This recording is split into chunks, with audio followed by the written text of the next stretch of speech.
हो सकेगा तो मैं एक वीडियो और बनाऊंगी जिसमें मैं आप सबको सिर्फ़ और सिर्फ कमेंट दिखाऊंगी। और इतने सारे कमेंट आए हैं, मुझे लग रहा है एक वीडियो भी कम पड़ेगी उसके लिए।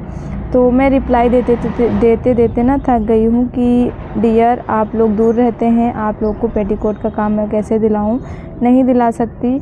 और रही बात जो आसपास के लोग हैं, ठीक है, उनको मैंने खुद बता दिया है कि वो लोग कहाँ पर काम ले सकते हैं। ठीक है, मेरे घर के पास भी अगर वो लोग रहते हैं तो मैंने बताया जैसे कि आप सबको कि अमीनाबाद से आप ले सकते हैं, वहाँ पर आपको मिल जाएगा काम। तो दूसरा हमारा कमेंट है माधुरी मधुकर के नाम से है आईडी, उन्होंने किया है कितने कली का बनाती हो। तो डियर ये हमारा 4 कली का पेटीकोट है जिसकी मैंने कटिंग और स्टिचिंग दोनों बताई थी।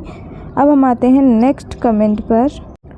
तो ये इनोसेंट गर्ल के नाम से इनकी आईडी है। मेरे को भी काम चाहिए, घर बैठे कर सकते हैं पुणे में। तो डियर मैं बता दूं आपको भी काम मिल जाएगा, बट आप अपने साइड पे ही पता करिए। पुणे में आप रहते हैं, आप वहीं पर 1-2 जगह पता करिए, आपको काम ज़रूर मिल जाएगा घर बैठे। ठीक है, अब हम आते हैं नेक्स्ट कमेंट जो कि एस पाठक जी का है। दीदी मैं भी काम करना चाहती हूँ पर मेरा घर गांव में है और यहाँ पर कोई मैं कुछ कर नहीं सकती। दीदी आप कॉल पर बात करना चाहती हो? नहीं डियर, आपसे मैं कॉल पर क्या ही बात करूं, जो भी है वो चीज़ें मैं आप सबको क्लियर बता देती हूं अपनी वीडियो में। ठीक है, अगर आपको ज़्यादा कुछ नॉलेज चाहिए या फिर किसी चीज़ पे आपको बात करनी है तो आप मेरी इंस्टाग्राम आईडी पर मैसेज कर सकती हैं, वहां मैं आपको रिप्लाई ज़रूर दूंगी। तो मेरी इंस्टाग्राम आईडी है kavita-aryan-123। ठीक है, तो यहाँ पर देखिए ना, मतलब मेरे पास फॉल वगैरह बहुत सारी थी, तो उन्हीं साड़ियों की मुझे फॉल लगानी है। तो कम से कम 14 साड़ियाँ थी जिसमें मुझे फॉल लगानी थी। तो साड़ी मैं पहले एक साथ निकाल ली है और उसके बाद मैं सारी फॉल मिलाकर रख दूँगी। ठीक है, और धागा मैच करके रख लूँगी। जिन साड़ियों की फॉल नहीं होगी वो हमें मार्केट से मंगानी होगी। तो वही मैं कपड़ा कट कर के रख रही थी कि एक पंच लगाकर मैं दे दूँगी हस्बैंड जी को या फिर देवर जी को, तो वो ले आएंगे। ठीक है, ये क्या होता है ना कि इमरजेंसी में जब कुछ चीज़ें नहीं मिलती हैं ना तो फिर सिलाई करने का मन भी नहीं करता है।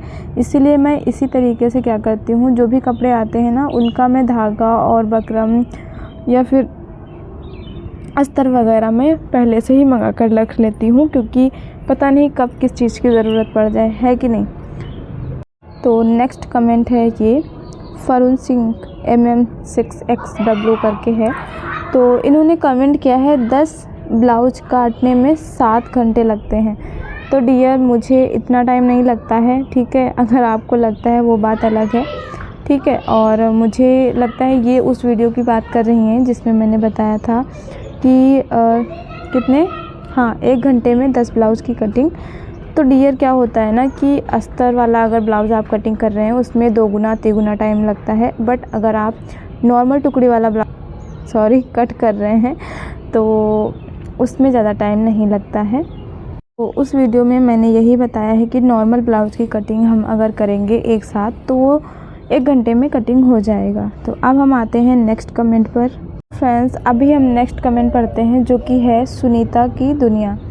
ठीक है, तो इन्होंने अपने कमेंट में लिखा है सिलाई का काम जल्दी जल्दी कैसे करें, कुछ टिप्स बताइए आप।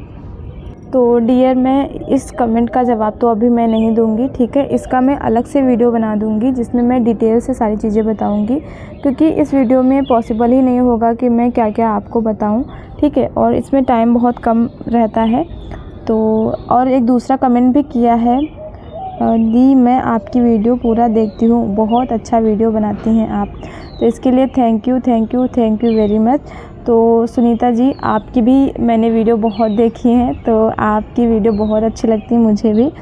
तो आप सभी लोग जो लोग मेरी वीडियो देख रहे हैं ना, तो आप लोग इनके चैनल पे जाइए और इन्हें भी सपोर्ट करिए, इनकी वीडियो देखिए। ठीक है, मैं प्रेशर नहीं दे रही आप सबको कि आप लोग जाकर देखिए, जिस किसी का मन हो वो लोग जाकर देख सकते हैं। और तो ये देखिए फॉल पिको के लिए आई है और यहाँ पर ब्लाउज़ हमें निकालना है, तो लगे हाथ में ब्लाउज़ भी निकाल लूँगी। धागा वगैरह फॉल वगैरह तो मैं मैच ही कर रही थी, तो इसीलिए मैं ब्लाउज़ भी लगे हाथ निकाल लूँगी, क्योंकि बार बार साड़ी फैलाना, इधर काटना उधर काटना, ये सब नहीं हो पाता है। ठीक है। तो चलिए सबसे पहले फिर से अपने टॉपिक पर आते हैं और कमेंट पढ़ते हैं। दूसरा कमेंट किसका है भाई, देखते हैं। तो आरती स्टिचिंग करके है इनका चैनल, ठीक है। इन्होंने कमेंट किया है, बहुत बहुत अच्छा व्लॉग है सिस्टर। तो थैंक यू सिस्टर।